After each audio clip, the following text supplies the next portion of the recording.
สบายดีจ้ะพี่น้องสบายดีเด้อสบายดีตอนเที่ยงคืนจ้าตื่นเต้นฝนตกพี่น้องนางน่ะเป็นคนซ้อมฝนตกก็ได้ตื่นเต้นฝนตกนี่จ้าอยากให้มันตกแห้งๆกว่ายามนี่กับมันตกแห้งยามนี่เนี่ยอึ่งมันจะออกเลยเด้ไปใต้อึ่งนี่คักกันตกไปแบบจะน้ำไหวมากแบบจะน้ำไหลนี่อึ่งจะออกแต่ส่วนใหญ่ทั้งนี้สิบ่แห้งคือทั้งบ้านอำมาลาดอกฝนอยากแห้งแต่ทั้งพุ่นไฟดับเรียบร้อยมาแล้วจ้ะ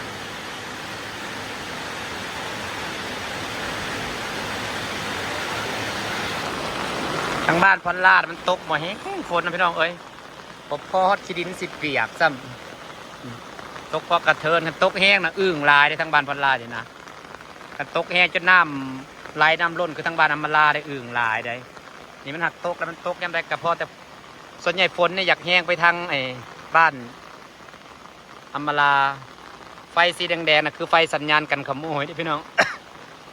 ฝนตกมันเลยกระพริบ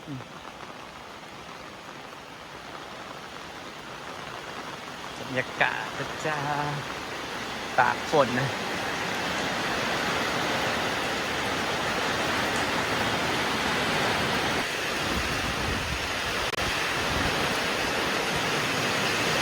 มีแต่ลมฝนกระบอกแห้งซ้ำ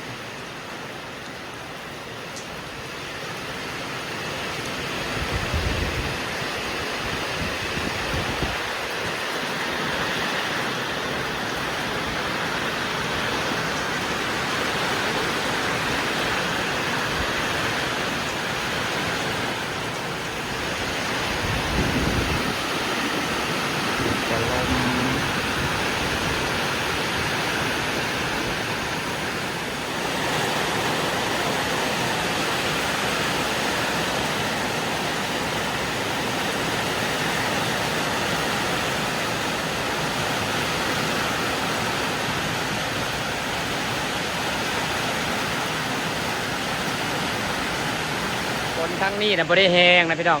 ส่วนใหญ่จะแห้งทั้งบ้านอำมาลาลมกับบ่มีเห็นเสาแสงว่าลมแห้งอยู่บ้านอำมาลานะจนแม่ว่าลมแห้งจนหลังคาสิไปว่าสั่นบ้านพอนลานะตกนิ่มๆค่อยๆฝนบ่แห้งพี่น้องสบายดีตอนเที่ยงคืนตื่นเต้นฝนตกนอนบ่หลับดอกได้ยินเสียงฝนตกนอนบ่หลับเพราะว่าเขาซ้อมเด้ซ้อมน้ำอยากได้น้ำจะได้ฝนนะบ่าคันตกแห้งก็ดีก็จะไปไต่อึ่งน่าที่ตกก็น้ำห่วยไหลได้ไปไต่อึ่งเนี่ยเนาะอะไรนี่อึ่งออกได้ตอนกลางคืนนี่พี่น้องบ้านคอยกระตกก็มีละแต่กระชุ่มชื่นถือว่ากระแห้งเติบอยู่กระได้อยู่ตำพดต้นไม้เปียกตะกาต้นไม้ก็ชุ่มชื่นก็น้ำไม้คอยได้ซ้ำสีออกพี่น้องเอ้ยบัดนี้ฝนตกห้ำฝนตกห้ำซอฟเตือนซับเตือนซ้ำสีออกกระแห้งเติบอยู่นี่เอาทางมาลองน้ำไว้กระเต็มกระแห้งเติบอยู่พี่น้องขันตกลิ้นแต่นี่ฮอดเศร้านี่โอ้ยให้น้ำหลายเติบด้วยนี่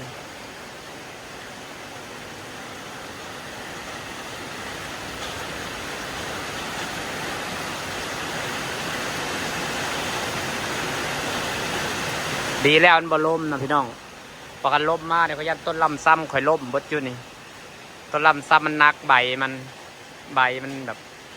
ใบมันหนาข่อยสิไปหาอันนี้ก่อนเด้อมื้ออื่นนี่สิบอกไปใส่ระแวงไว้ก่อนน้ำอื่นสิไปตัดใหม่มาค้ำต้นลำซ้ำไว้ค่อยว่าอันตรายแบบลมมาแห้งยามมันลมมื้ออื่นนี่ขนาดบ่ลมเด่นนี่บางใบเป็นไงขนาดบ่ลมมื้ออื่นมีเวียกเก็บแล้ว1 2สิตัดไม้มาค้ำไว้เบิดพวกต้นลำซ้ำมันนักใบมันย่านลมมาย่านมันแกมันก้นถิ่มเนาะพี่น้องมื้ออื่นมีเวียกเก็บแล้วตอนแรกว่าจะไปหาพุ่นแต่ว่าคือจะบ่ได้ไปเลยมีเวียกเก็บเลย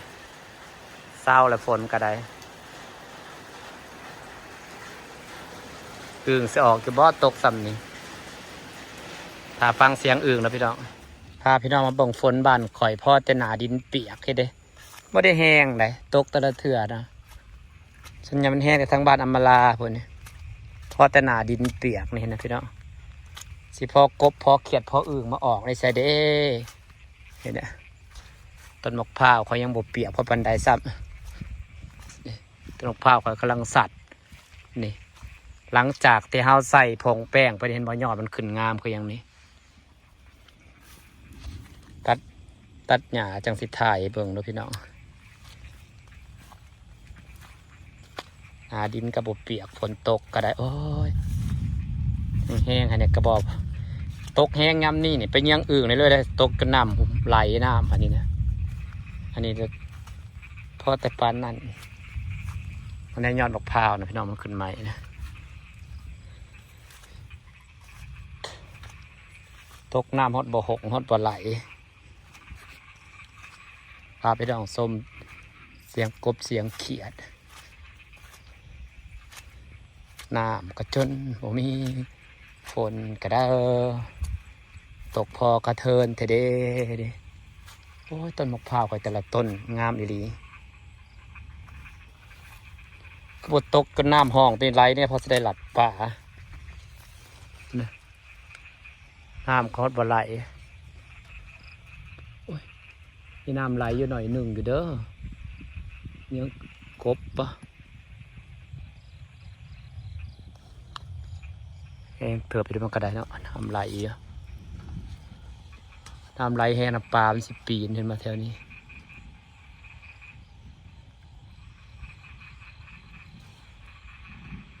กบประสิออกไปเป็นยังกบจำสิได้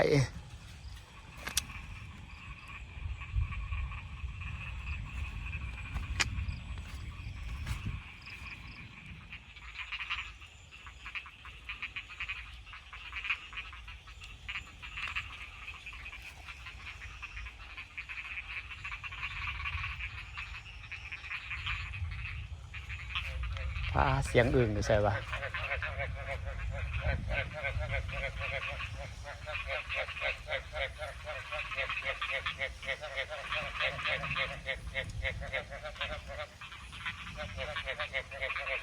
พาพี่น้องฟังเสียงอื่นเลาะเบิ่งน้ำพี่น้องเลาะเบิ่งกบเบิ่งเขียดพอนอนหลับ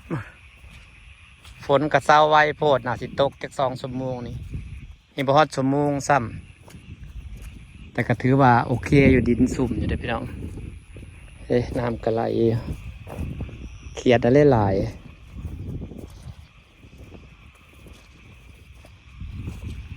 อย่างมาเลาะบางน้ำนอนบ่หลับตื่นเต้นฝนตกแต่ก็ได้ตกข่อยก็แล้วอาจจะแบบว่าน้ำไหลจกโจกให้อึ่งมันออกเนาะมีปีก่อนนะเคยไปถ่ายคลิปไตอึ่งพี่น้องน่าจะเคยเห็นอยู่ปีก่อนฝนตกแห้งจนน้ำเต็มให้เต็มคันเลยอึ่งมันออกนะเมื่อวานไปจิตไตนะมันอยู่เป็นคู่หักซ้ำนี้อึ่งโคกไปตะออกกินแล้ว